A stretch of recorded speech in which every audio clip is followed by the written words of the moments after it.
Here you go. Egg whites only. No yolks, they're bad for you. But the yellow part is the baby bird.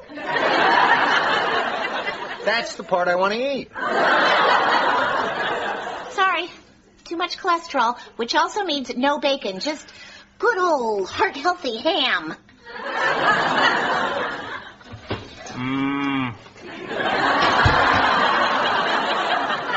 Bacon.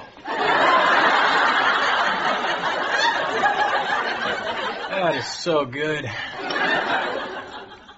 That is so much better than ham.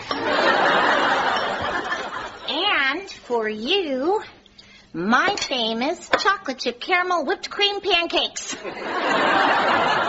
Mom, you're not going to bribe me into staying home from school with super sweet breakfast food.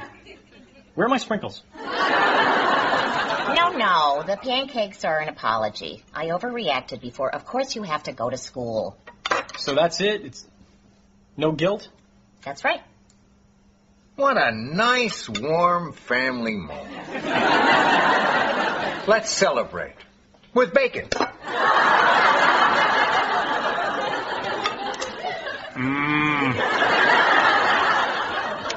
Bacon.